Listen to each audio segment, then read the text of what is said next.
5, 4, 3, 2, 1, 0.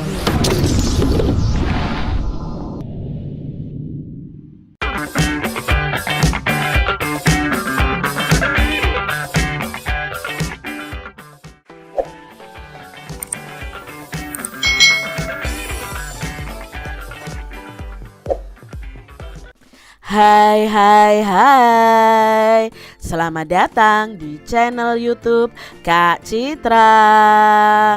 Apa kabar adik-adik semuanya? Kak Citra berharap kalian dalam keadaan yang baik, sehat, dan siap untuk belajar ya.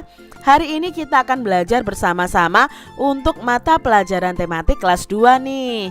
Kita belajar di tema 8, keselamatan di rumah dan perjalanan. Subtema 2, menjaga keselamatan di rumah, pembelajaran yang pertama. Mari adik-adik yang hebat, kita belajar dengan penuh semangat. Adik-adik, keselamatan di rumah itu banyak bentuknya. Ada keselamatan diri dan keselamatan keluarga. Udin dan keluarga selalu menjaga keselamatan di rumah. Sikap Udin dan keluarga pantas untuk ditiru ya. Apa saja yang dilakukan Udin dan keluarga? Apakah kamu melakukan hal yang sama seperti Udin dan keluarga? Coba adik-adik perhatikan di sini ya. Udin ketika berenang memakai pelampung ya, itu untuk menjaga keselamatan dirinya. Lalu Udin dan kakaknya juga selalu menjaga kebersihan dan merawat barang-barang penting nih. Misalnya ada piala dan dokumen adik-adik. Lalu ketika bepergian, keluarga Udin juga tidak lupa untuk mengunci pintu rumahnya supaya tetap keselamatan yang dijaga. Jam menunjukkan pukul 14.00 atau pukul 2 siang adik-adik. Udin dan kakak membersihkan debu pada dokumen keluarga. Dokumen keluarga itu banyak jenisnya loh. Dokumen keluarga banyak jenisnya. Ada kartu keluarga, ijazah, surat keterangan lahir atau akta kelahiran, KTP, dan surat berharga lainnya. Nah, dokumen keluarga harus dijaga dengan baik. Di sini kita akan membaca percakapan antara kakak dan Udin. Dik, kita harus merawat dan menjaga semua dokumen keluarga dengan baik. Jika tidak, bisa saja dimakan tikus dan kecoa. Dokumen keluarga itu sangat berharga bagi kita, kata kakak dari Udin. Benar kak, jika tidak dirapikan dan disimpan dengan baik, dokumen ini bisa saja hilang atau dicuri orang lain, jawab Udin. Adik-adik, kalau kalian memiliki dokumen keluarga, seharusnya dirawat dan dijaga supaya tidak rusak atau hilang. Udin membersihkan kartu pelajar kakak. Nah, kartu pelajar juga merupakan dokumen penting adik-adik. Kita harus menjaganya dengan baik. Nah, bacalah nih identitas kartu pelajar kakak Udin berikut ini. Jadi, kakak Udin ini sekolah di SD Nusantara. Namanya Mutiara, nomor induk siswanya adalah 12345. Tempat tanggal lahirnya adalah Jakarta 3 September 2006. Alamatnya di Jalan W. John. Ini adalah kartu pelajar milik kakak Udin yang bernama Mutiara. Apa yang dimaksud dengan dokumen adik-adik? Nah, dokumen adalah bukti keterangan suatu peristiwa, baik bisa berupa surat tertulis, rekaman suara, atau foto adik-adik. Jadi itu yang dimaksud dengan dokumen. Nah, apa saja ya contoh-contoh dari dokumen? Contoh dari dokumen yang pertama ada akte kelahiran, KTP, buku rapot kalian, ijazah, lalu ada SIM, kartu keluarga, sertifikat rumah, album foto, dan akta nikah. Nah, mari kita pelajari satu persatu dari masing-masing dokumen yang kita sebutkan tadi, dan mungkin kalian memilikinya nih adik-adik. Yang pertama adalah akte kelahiran. Nah, atau akta kelahiran. Adik-adik pasti punya akta kelahiran ini. Setiap orang pasti memiliki akta atau akte kelahiran. Nah, akta kelahiran ini dapat mengingatkan kita pada peristiwa kelahiran kita adik-adik. Setiap ada anak yang lahir, orang tua itu harus segera mencarikan akta kelahiran. Nah, dalam akta kelahiran ini akan tertulis nama kita nanti adik-adik di sini. Lalu tempat tanggal lahir kita dan nama orang tua kita. Jadi ini nama kita, terus ini tanggal lahirnya. Di sini nanti nama orang tua kita. Nah, akta kelahiran ini dibuat oleh pemerintah di kantor yang namanya adalah catatan sipil. Itu akta kelahiran. Nah, cara merawatnya itu dengan dilaminating. Dilaminating itu diberi lapisan plastik adik-adik supaya tidak basah dan tidak robek adik-adik. Yang kedua ada buku rapot nih adik-adik ya. Yang kedua ada buku rapot, ini termasuk juga dalam dokumen nih adik-adik. Adik-adik pasti punya ya. Setiap siswa pasti punya buku rapot. Nah, biasanya buku rapot itu diberikan di akhir semester. Jadi dalam 1 tahun adik-adik bisa menerima rapot itu sebanyak 2 kali, di semester 1 dan di semester 2 saat kenaikan kelas. Nah, di dalam rapot itu terdapat nilai-nilai kamu selama sekolah. Cara merawatnya ya diberi sampul seperti ini adik-adik, supaya tetap bagus ya, tidak rusak. Lalu ada kartu pelajar seperti punya Kak Mutiara tadi adik-adik ya. Nah, kartu pelajar itu dimiliki oleh para siswa. Kartu pelajar biasanya itu diberikan dari pihak sekolah. Jadi dari pihak sekolah akan memberikan yang namanya kartu pelajar. Mungkin adik-adik ada yang punya kartu pelajar, ada yang belum ya. Lalu berikutnya ada kartu tanda penduduk atau KTP. Nah, seperti ini contohnya. KTP ini dimiliki setiap warga negara Indonesia yang sudah berumur 17 tahun ke atas adik-adik. Jadi kalau kalian belum 17 tahun ya kalian belum memiliki KTP. Nah, dalam KTP itu ada identitas kita seperti nama, alamat, tanggal lahir, pekerjaan, dan lain sebagainya. Kita bisa membuat KTP dengan mendatangi kantor kecamatan. Cara merawatnya itu dengan dilaminating adik-adik ya. Jadi ini adalah kartu tanda penduduk. Berikutnya ada ijazah. Nah, ijazah itu apa? Ijazah itu adalah surat keterangan bahwa kita itu sudah lulus pendidikan. Jadi misalnya saat nanti adik-adik lulus SD, maka kalian akan mendapatkan yang namanya ijazah SD. Nah, seperti ini.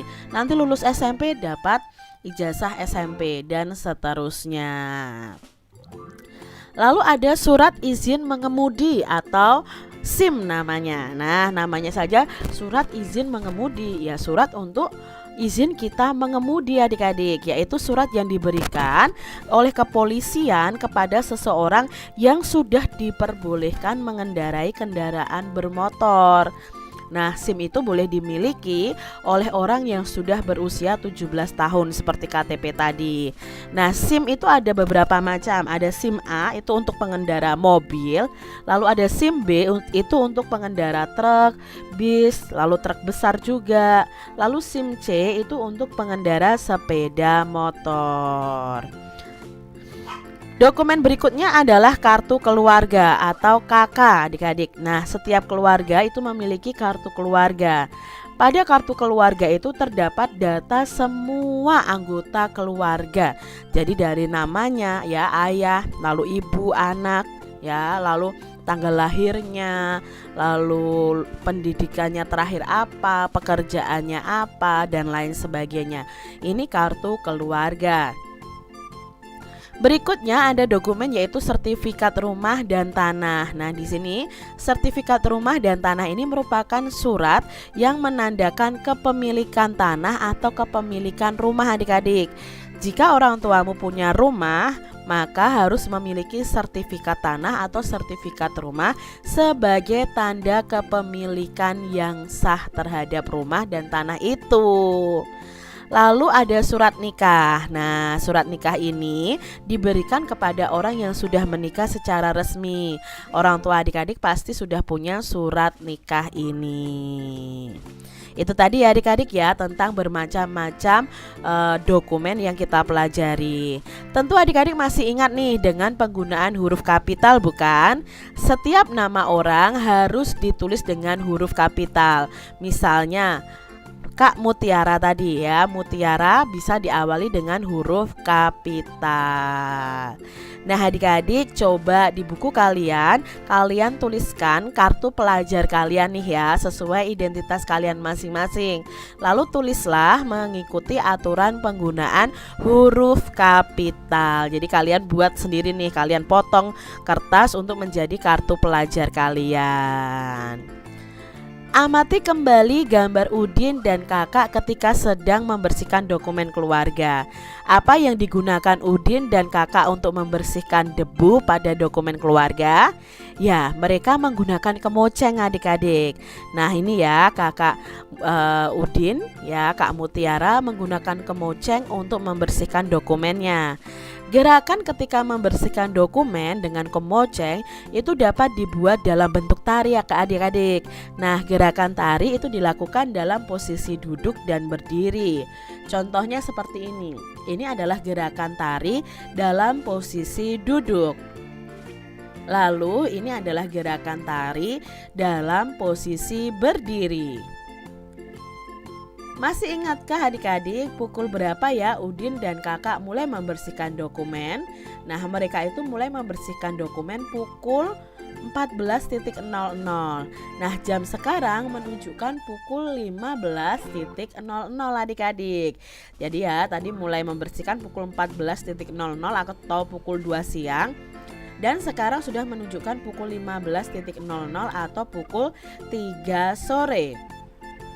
Nah adik-adik, lama waktu kegiatannya adalah 1 jam. Jadi dari jam 14.00 sampai ke jam 15.00 itu lama waktu kegiatannya adalah 1 jam.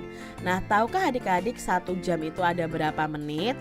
Kita dapat menggunakan model jam untuk mengetahui berapa menit dalam 1 jam. Nah tahukah kamu jika jarum panjang ya berputar 1 kali putaran ya, jarum yang selalu bergerak biasanya berwarna merah itu dikatakan 1 menit. Nah jika jarum panjang itu berputar 60 kali putaran itu dikatakan 1 jam adik-adik. Nah 1 jam itu berarti 60 menit. Nah sekarang kita akan mengubah satuan jam menjadi menit adik-adik. Contohnya di sini 4 jam itu ada berapa menit? 1 jam tadi ada 60 menit, berarti 4 jam itu bisa kita cari dengan 4 dikali 60. 60-nya 60 menit adik-adik. 4 dikali 60 sama dengan 240 menit. Lalu contoh berikutnya 5 jam itu berapa menit? Berarti 5 ini kita kalikan dengan 60. 5 dikali 60 menit sama dengan 300 menit. 7 jam ada berapa menit? Ya berarti kita kalikan 7 dikali 60. Berarti jawabnya 420 menit. Itu mengubah satuan jam menjadi menit. Nah sekarang kita akan belajar mengenai lamanya suatu kegiatan dalam jam. Contoh nih, ayah mencuci mobil pukul 07.00 dan selesai pukul 08.00. Jadi ayah itu mencuci mobil selama berapa jam adik-adik? Nah ini adalah jam mulainya kegiatan dan ini jam selesainya kegiatan. Maka kita bisa cari dari pukul 7 ke pukul 8 itu ada 1 kali putaran. Berarti di sini bergerak 1 kali putaran. Maka karena bergeraknya 1 kali putaran, lamanya ayah mencuci mobil adalah 1 jam. 1 jam tadi sama dengan 60 menit. Jadi karena di sini yang ditanyakan jam, ya berarti jawabnya adalah 1 jam. Jadi dari 7 ke angka 8 itu 1 putaran penuh. Maka lamanya kegiatan adalah 1 jam. Mira berlatih menari mulai dari pukul 08.00 sampai pukul 10.00. Jadi Mira itu berlatih menari selama berapa jam? Nah, kita cari adik-adik. Dari 8 ke 10 itu berapa kali putaran? Lihat ya, 8 ke 9 1, 9 ke 10 2. Berarti bergerak 2 kali putaran. Maka ya lamanya Mira menari adalah selama 2 jam. Lah kalau 2 jam itu dijadikan menit sama dengan 120 menit. Berikutnya adik-adik. Nah, di sini ya, ini pada pagi hari. Yang pertama ini adalah mulainya kegiatan, yang gambar kedua ini adalah selesainya kegiatan. Nah, di sini adik-adik, lama waktu kegiatan itu berapa jam? Lalu berapa jam ini kita ubah dalam menit. Nah, kita di sini adik-adik selain kita bisa mencari dengan putaran tadi, kita bisa mencari dengan rumus lamanya kegiatan itu sama dengan jam selesai dikurangi jam mulai. Jam selesainya ini adik-adik 10.00, mulainya 08.00 ya. 10 dikurangi 08 sama dengan 2. Jadi lamanya kegiatan itu adalah 2 jam. Nah, sekarang 2 jam ini kita ubah dalam menit. 1 jam tadi sama dengan 60 menit. Kalau 2 jam ya berarti 2 dikali 60 ya. 2 dikali 6 itu 12, ditambah nolnya 1, berarti 120 menit. Jadi di sini kita sudah tahu lama waktu kegiatan itu selama 2 jam. Lalu 2 jamnya sama dengan 120 menit. Kita lihat contoh soal berikutnya adik-adik ya. Di sini kegiatan itu dimulai pukul 12.00. Lalu kegiatan berakhir itu pukul 13.00. Nah, lama waktu kegiatan itu selama berapa jam?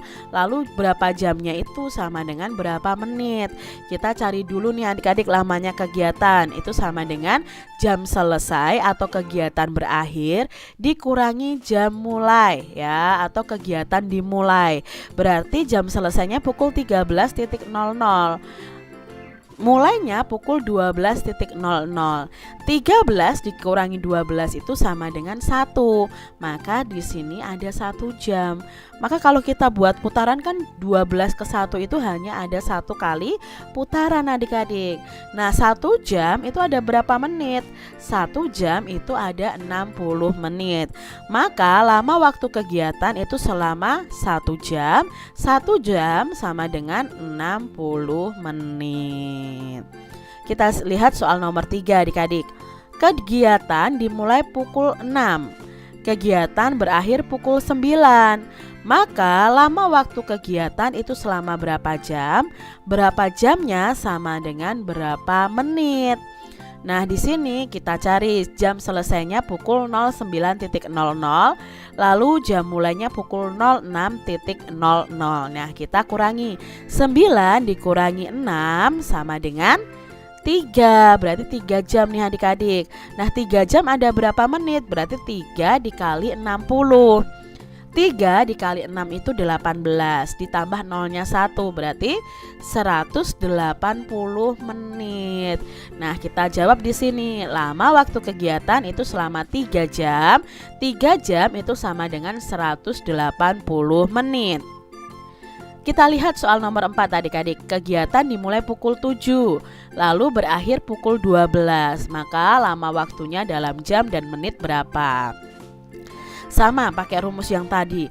Lama kegiatan di atas adalah jam selesainya pukul 12.00 dikurangi jam mulai atau kegiatan mulainya pukul 07.00. 12 dikurangi 7 sama dengan 5 ya, 5 jam. Nah, 5 jam berapa menit? Berarti 5 dikali 60.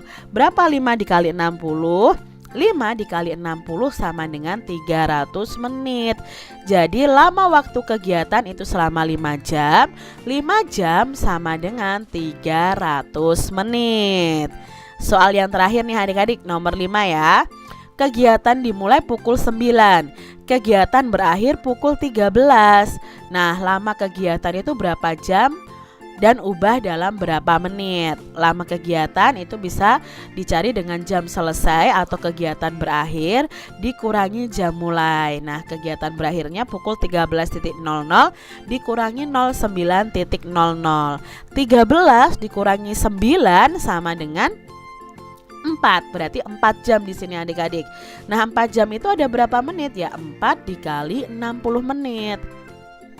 4 dikali 60 menit sama dengan 240 menit. Jadi di sini lamanya kegiatan 4 jam. 4 jam itu sama dengan 240 menit. Ya, coba adik-adik berlatih mengenai lamanya waktu kegiatan. Demikian tadi adik-adik pembahasan kita di tema 8, subtema 2, pembelajaran yang pertama. Semoga video pembelajaran ini bermanfaat ya untuk adik-adik semuanya. Dan sampai jumpa lagi di video pembelajaran Kak Citra selanjutnya. Tuhan memberkati. Jangan lupa tekan tombol subscribe, lalu tekan loncengnya, tekan juga tombol like, lalu share ke media sosial kalian. Jangan lupa untuk ikuti media sosial Kak Citra.